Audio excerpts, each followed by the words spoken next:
Hello, hello, everybody. Welcome back. It is 5 p.m. on Friday, and you know what that means? Time for Foodie Friday with the Cocoa Queen. That's me. Thanks so much for joining me today. Well, we are going to get our grill on, or are we? I am not a fan of the grill. That is totally my husband's domain. I actually went out there today and tried to start it up for the corn I was going to make and couldn't get the damn thing figured out. I don't think my thumb's strong enough to push the igniter button. I don't know. Maybe the whole thing's broken. I have no idea. But anyway, so I did my corn grilled in the oven. And I'm going to show you guys how to do that. And I'm making barbecue ribs, but not on the grill, not in the oven, in the Instant Pot. Have my handy dandy Instant Pot here to make my baby back ribs. So some fun stuff going on. Of course, you can make either of these versions on the grill if you prefer it that way. Before we get into it, let me introduce myself. I am Jen Pierce, better known as the Cocoa Queen, not just because I wear a crown, but because I'm absolutely obsessed with everything chocolate and cocoa.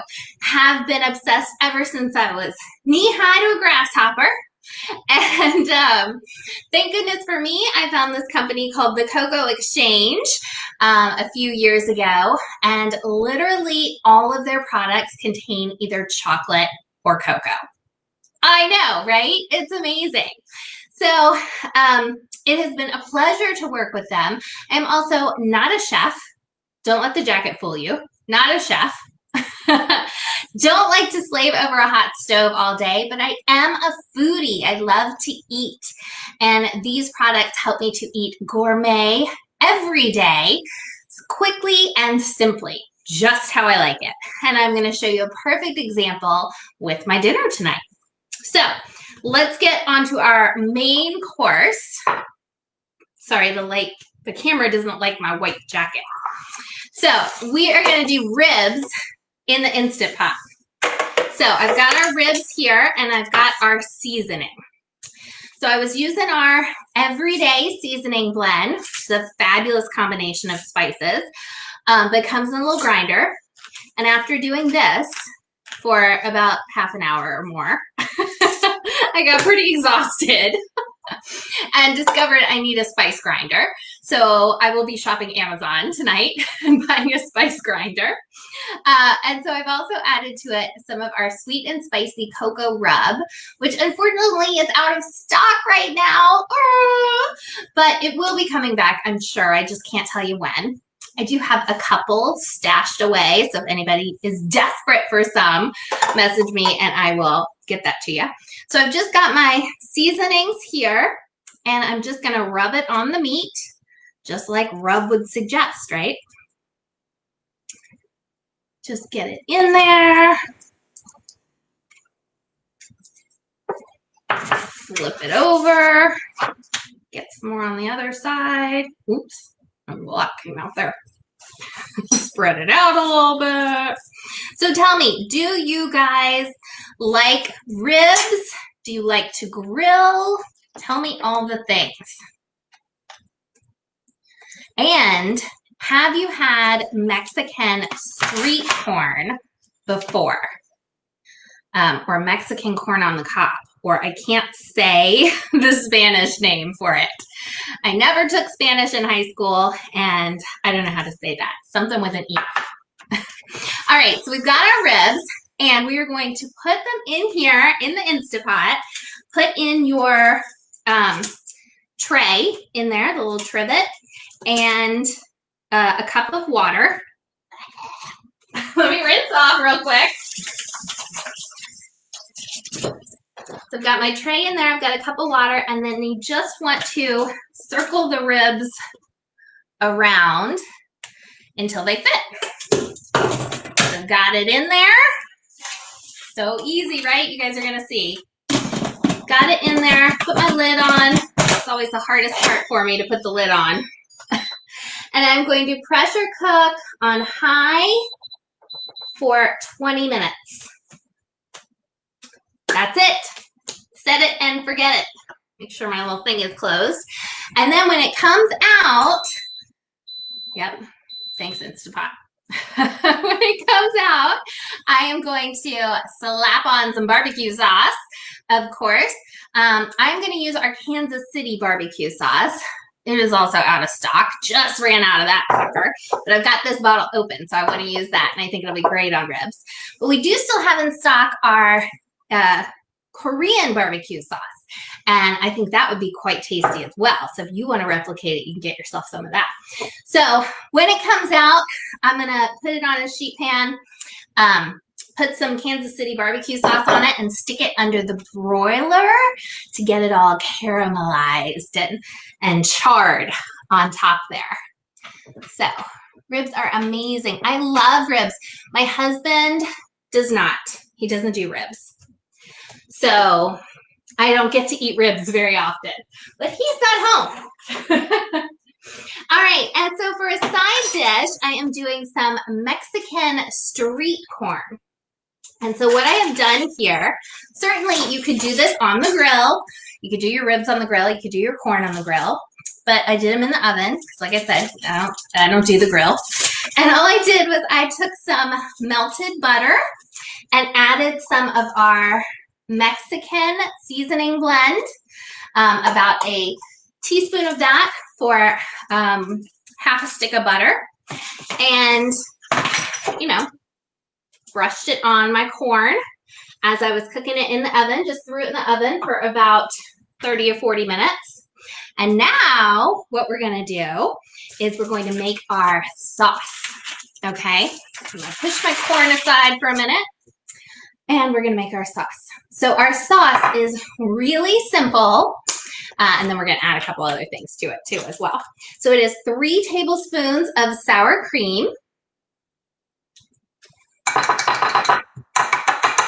Come on, work with me here. 3 tablespoons of sour cream, roundabout, and half a cup of mayonnaise. So, you guys, I was all prepared to make this today, right? I was all set and was really looking forward to it. This is going to be, I'm so excited about my dinner tonight, right? Do you ever get really excited about a meal? I'm so excited. And then half an hour ago or something, I'm taking stuff out of the fridge, getting all set up for you guys to do the video. And lo and behold, guess who's out of mayonnaise? Yeah. So I was about to run over to the neighbor and be like, help, do you have any mayonnaise? I need to have a cup of mayonnaise. But then I thought, well, wait a minute. Can't you make your own mayonnaise? Isn't mayonnaise just like egg and oil? So I Googled it. And you guys, I made my own mayonnaise. How cool is that?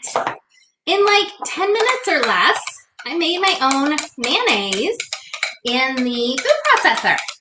It was super easy. So if you're ever in need, you can do that.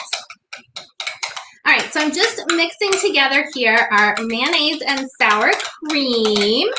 I know, it sounds kind of funky, but I have had Mexican street corn before, and it is so good. So just stay with me. So we're going to take that, take our sauce here, and take one of our corns. I'm going to add in my little skewers to make it a little easier to handle. Whoop. As I fight with it, right? I knew I would need the skewers. And I'm going to brush on some sauce. I don't know if you guys can see me here. What's in the way? This is in the way. I'm going to take our sauce and brush on a good amount. And you'll see why we want a pretty hefty amount in a second.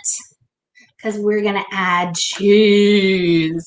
And we need something for the cheese to stick to.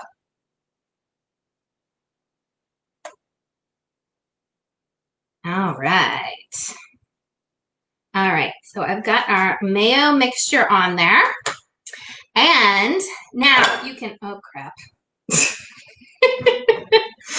Now I'm going to roll it in some feta cheese. If you have some classic Mexican cheese that, again, I can't pronounce the name to it, that would work even better. but I don't. So I'm just going to roll this in my feta and encourage that to stick along here as well as I can. And that is about it. You've got your corn with your seasonings and your cheese. And if you want to step it up a notch, you could add some fresh cilantro, which I don't have, so I'm not having it. Sorry, I gotta rinse off again. I'm messy. Or some fresh lime juice would also be really good on this. Both of those are recommended and traditional for Mexican street corn. So, what do you think? Kind of looks like a mess, but let's give it a try. And we know we have our Mexican seasoning blend on there with the butter too.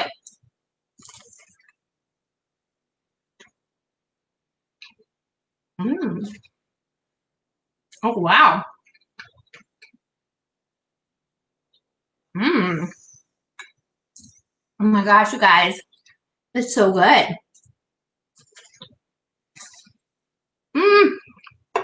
But messy.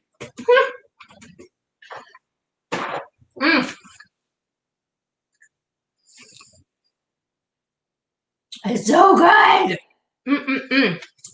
All right, so I'm going to devour this. I'm going to let my ribs cook, and I'm so excited that dinner will be ready in like less than an hour instead of spending all day basting ribs on the grill or in the oven. So I'm super excited. I will be sure to post a picture when it is all finished. And thanks so much for joining me today. Be sure to tune back in next week, Friday at 5 p.m. for another edition of Foodie Friday with the Cocoa Queen. That's me. Bye. Have a great weekend.